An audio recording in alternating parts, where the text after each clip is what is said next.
Hello students and welcome to the lecture.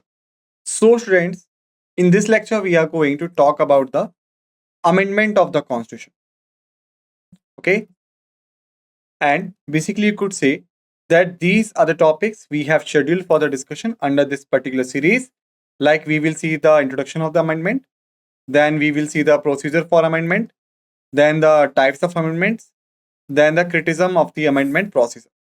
Okay, so basically we are going to see these four things. All right, and that is going to be a very important lecture. Why? Because the amendments which could be made to the constitution is become very important. Why? Because as many times I had told you, like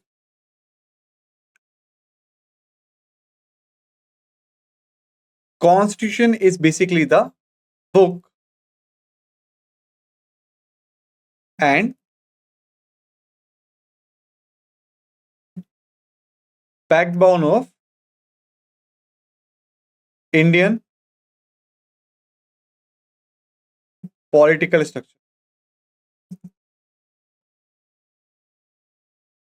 Like how does the India works and how does the India operates. So this entire thing is basically being controlled by the book which we call as a constitution. All right. So if there is a way through which we could make the changes in this particular constitution or the book, then it's become very important that we must be aware about it.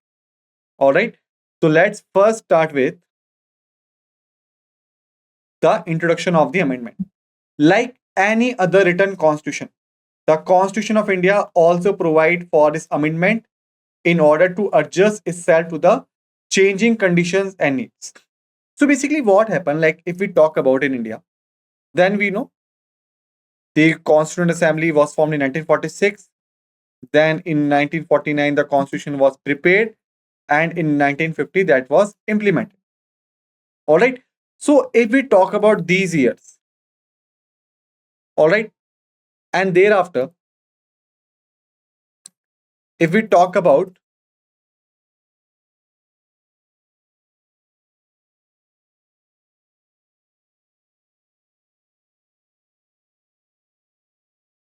modern times,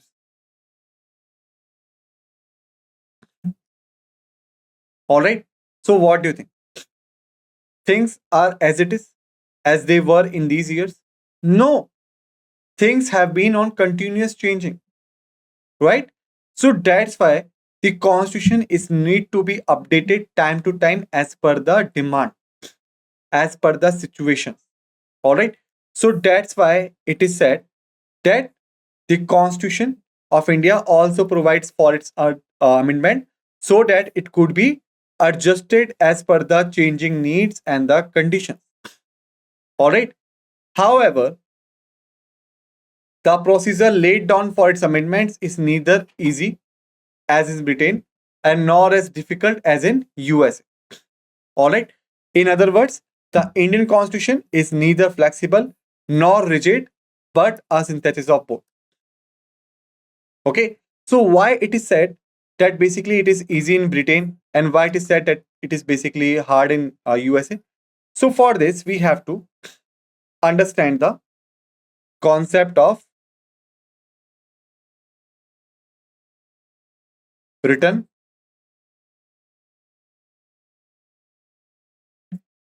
and unwritten constitution. Okay. So whenever we talk about the written constitution, okay, whenever we talk about it, always remember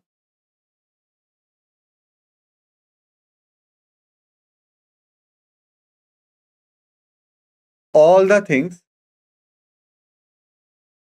have been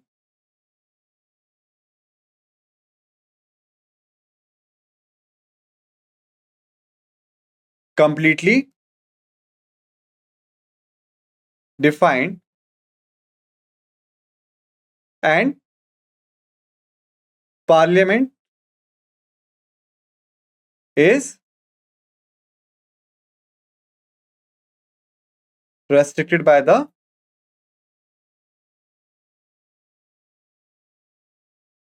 constitution. All the things have been completely defined and the parliament is restricted by the constitution.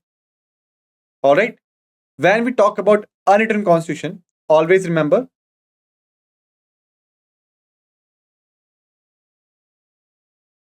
things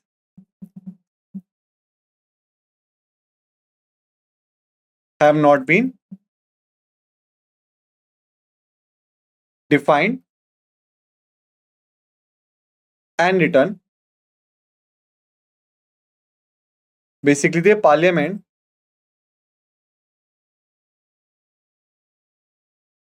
has the freedom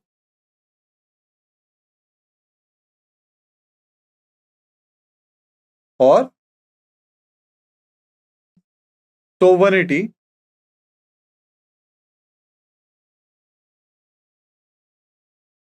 to make changes. All right. So that is about the written or unwritten. In written constitution, all the things have been completely defined and parliament is restricted by the constitution, could not easily make any changes. Whereas in written constitution, things have been not defined so well and in the written form, and the parliament has the freedom or the sovereignty to make the changes. All right. So basically, the written constitution is in the USA, so that it is hard in the USA, and unwritten is in the Britain. So to make changes in the constitution is easy in Britain. All right.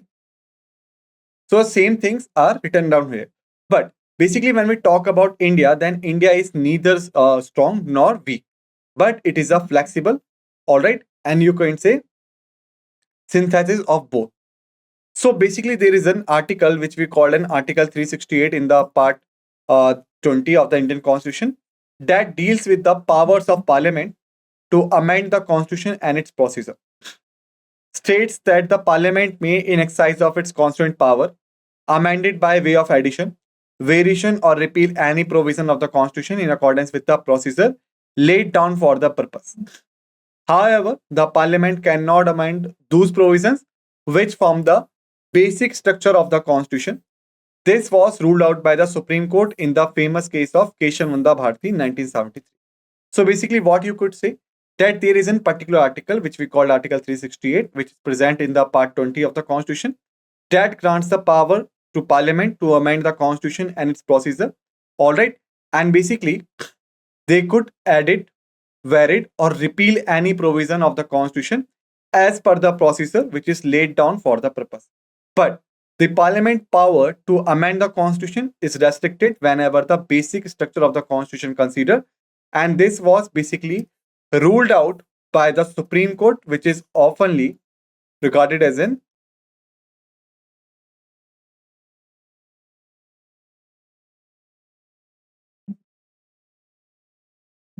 guardian of Constitution in the Keshavnanda Bharati case in 1973. All right, the procedure for the amendment of the Constitution, as laid down in Article 368, is as follows. Like, what is the procedure? An amendment of the Constitution can only be initiated only by the introduction of a bill for the purpose in either house of the parliament and not in the state legislature. It means that only the parliament is allowed to make the changes, and the bill regarding the same could be presented in either house of the parliament. It means whether in Lok Sabha or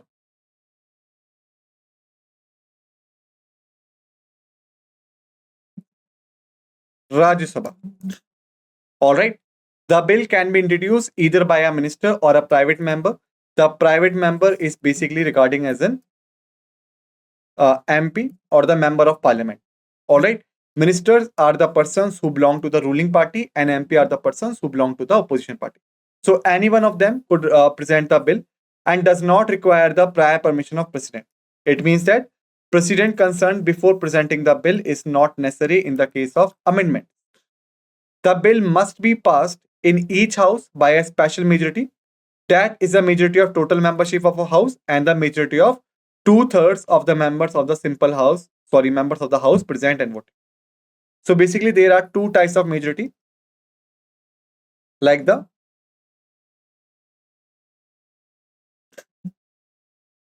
simple majority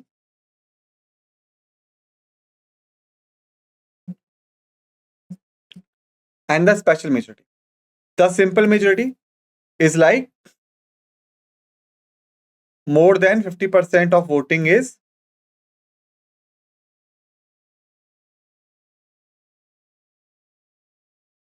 required. But in the case of special majority, 50%,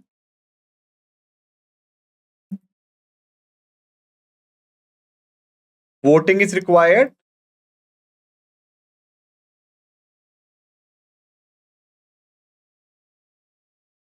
Along with 2 by third majority of people sitting and voting. All right. So Article 368 basically demands the bill to be passed by the special majority. All right. Each house must pass the bill separately.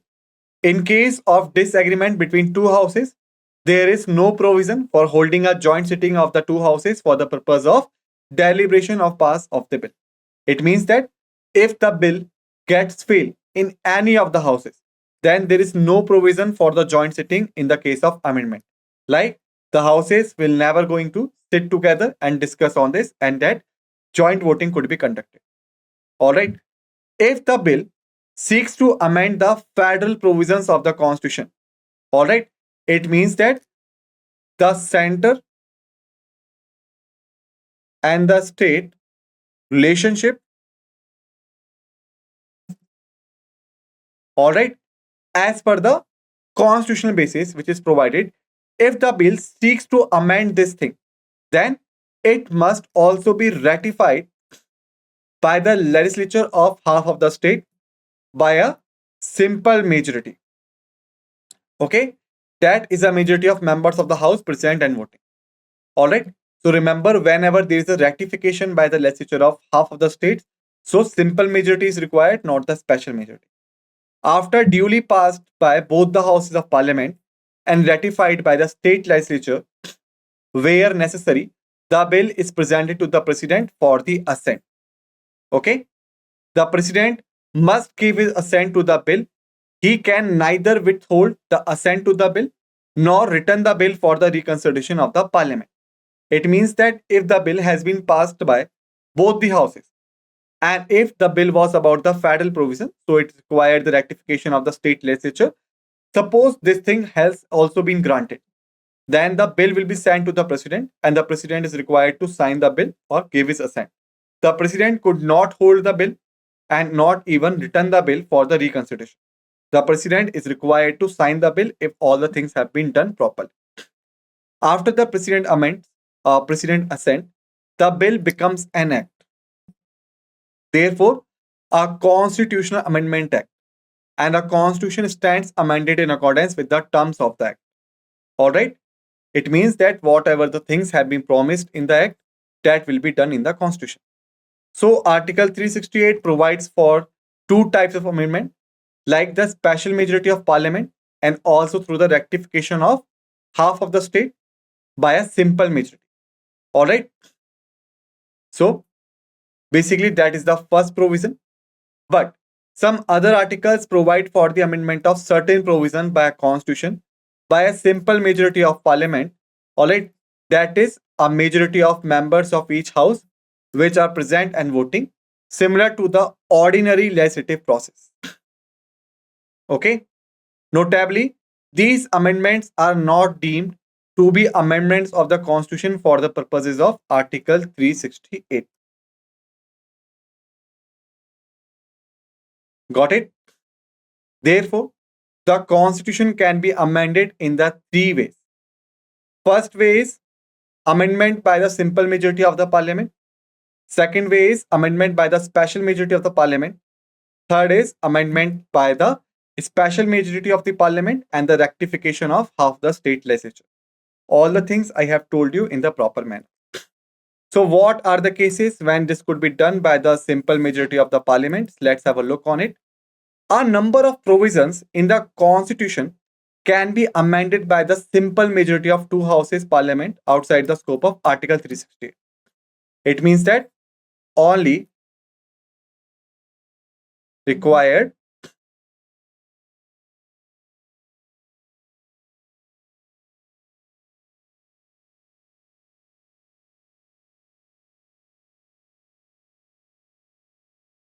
more than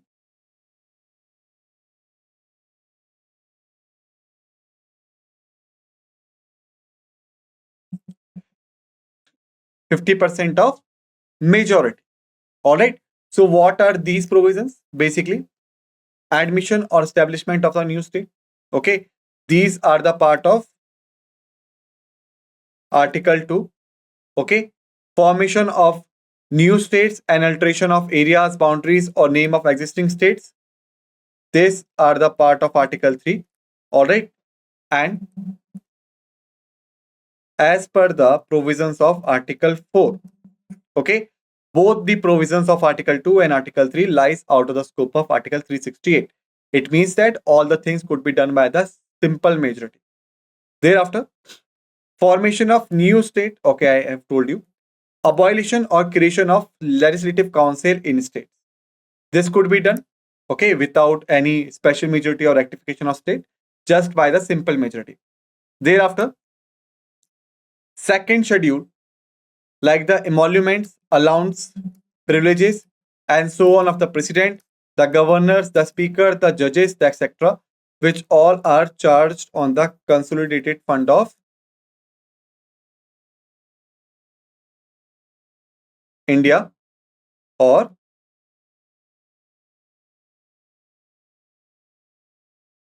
consolidated fund of state respectively. All right. Thereafter, quorum in the parliament, which requires that for any presentation of bill, okay, whatever the current strength of the parliament, 10% of the strength must be presented in the bill in case of sitting, hearing, and voting.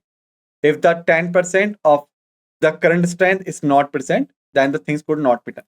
Suppose the current strength is of 500 members, for example, then at least 50 members must be presented, then only the bill could be present for the voting. Thereafter, salaries and allowances of the members of the parliament. Okay. Thereafter, rules of procedure in the parliament. All right. Thereafter, privileges of the parliament's members and its committees. Okay. Thereafter, use of English language in the parliament. Thereafter, number of pushing judges in the Supreme Court and the conferment of more jurisdiction on the Supreme Court. These all are the matter of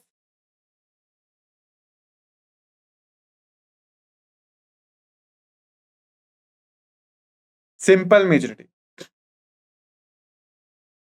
Thereafter, use of official language, citizenship acquisition and termination, election to the parliament and the state legislatures, delimitation of constituencies, union territories, fifth schedule, administration of scheduled areas and the scheduled tribes, sixth schedule, administration of tribal areas. Okay. So these were all the things could be done by the simple majority. Now that is the case of by special majority of parliament. Okay. The majority of the provision in the constitution need to be amended by a special majority of parliament, that is a majority of the total membership of each house and the majority of 2/3 of members of each house present and voting. Okay, like I have told you that there are basically two provisions.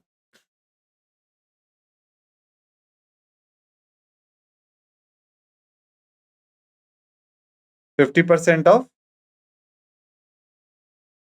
membership along with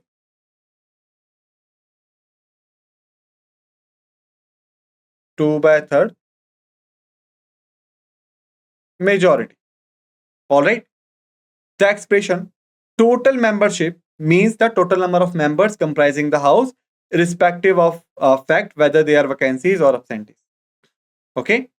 Strictly speaking, the special majority is required only for voting at the third reading stage of the bill, but by the way of abundant caution, the requirement for special majority has been provided for in the rules of the House in respect of all the affected statutes of the bill. Third stage or reading of the bill means like first bill presented, then discuss, then voting, then passing or failure. All right. So the case of the special majority is comes in the third reading. All right. But as per the rules of the houses, in respect of all of the effective stages of the bill, the 2 by 3rd majorities must be presented during the voting time. The provisions which can be amended by this way included the fundamental rights, the directive principles of the state policy, and all other provisions which are not covered by the first and the third category. The first category stands for the simple majority,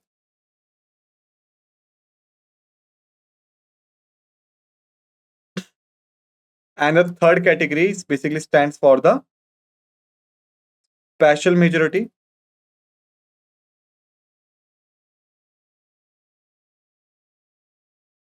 along with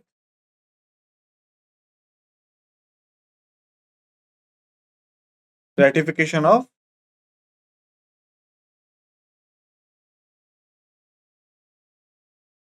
half of the state. A special majority along with ratification of half of the state. All right. Thereafter, the provisions which could be done by the special majority of parliament and concerned of states. Those provisions of the constitution which are related to the federal structure of the polity. It means that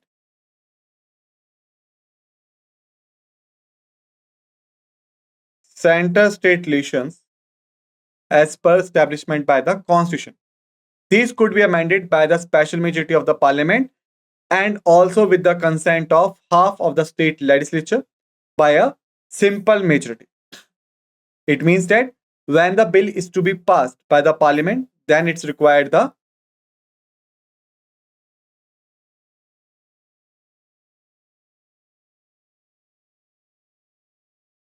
special majority. But when the bill is to be passed by the state legislature, then it could be done by the simple majority only and does not require any kind of special majority. All right. If one or some or all the remaining state take no action on the bill, it does not matter. The moment half of the state give their consent, the formally is completed. Okay. It means that suppose there are 28 states. Some states were not in a mood to look after the, you can say the bill. But if half of the state, it means that 14 states has passed the bill, then the formality is considered as completed.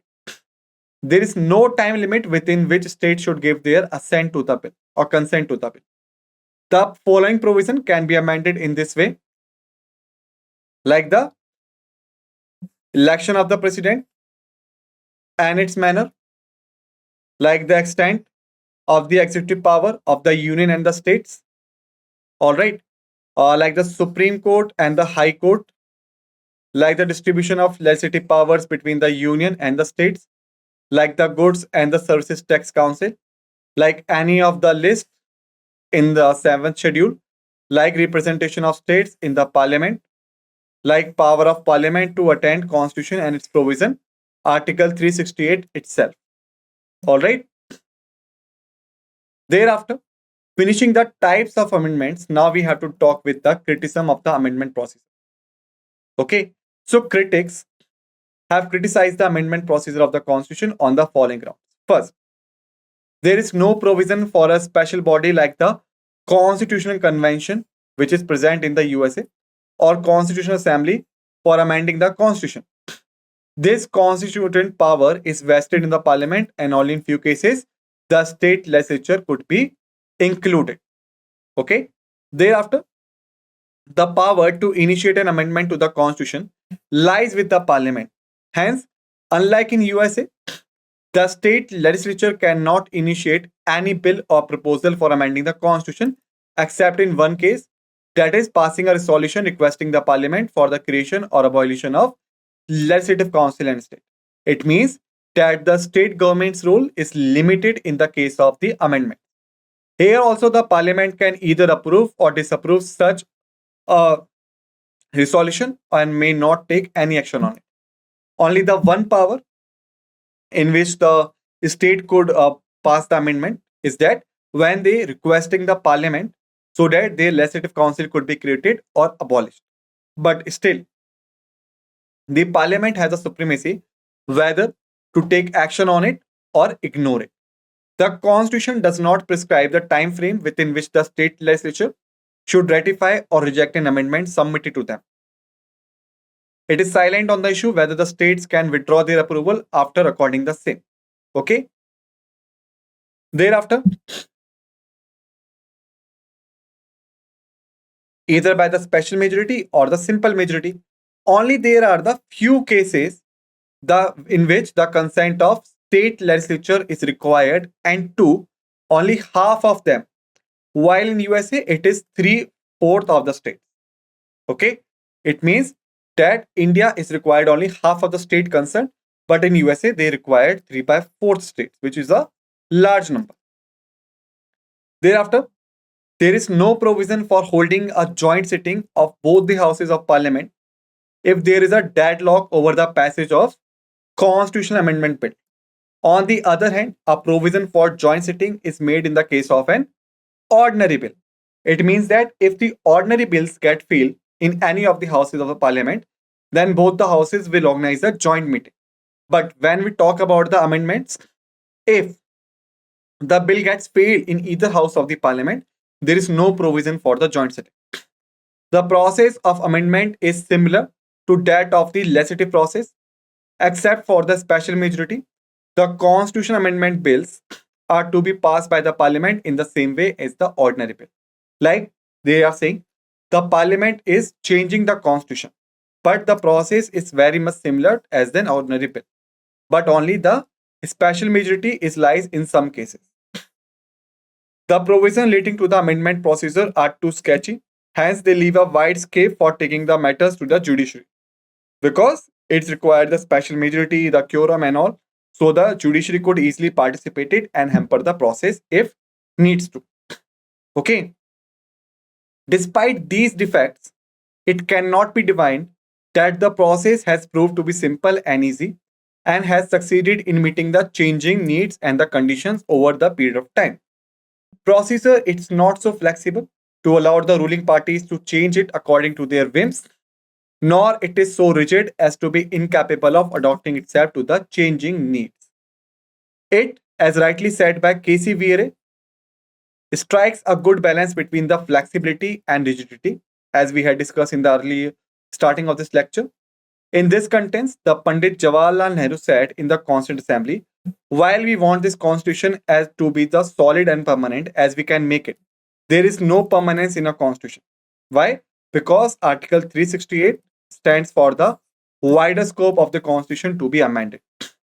There should be a certain flexibility. If you make any constitution rigid and permanent, you stop the nation's growth, the growth of living, vital, and organic people. Why? Because the things are changing on the timely basis. So that's why the constitution is required to be changes as well. Similarly, Dr. B.R. Ambedkar observed in the Constituent Assembly that the Assembly has not only refrained from putting a seal of finality and infallibility upon this constitution by denying the people the right to amend the constitution as in Canada, or by making the amendment of the constitution subject to the fulfillment of extraordinary terms and conditions as in America or Australia, but has provided for the facile procedure for amending the constitution. That is just a statement. There is nothing to explain about it. We had already discussed the things like this in the previous era. Casey Vieira has admired the variety of amendment process contained in the Constitution of India. He said this variety, the amending process, is wide but rarely found. According to the Granville Austin, the amending process has proved itself one of the most ably conceived aspects of the Constitution, although it appears complicated, but it's merely diverse. All right. So, students, basically in this lecture, we had finished the amendment of Constitution. In the next lecture, we will start with another important topic. Till then, just revise all the facts and figures we have discussed in this lecture. Keep yourself ready for the next lecture. With this note, let's end this lecture and thank you.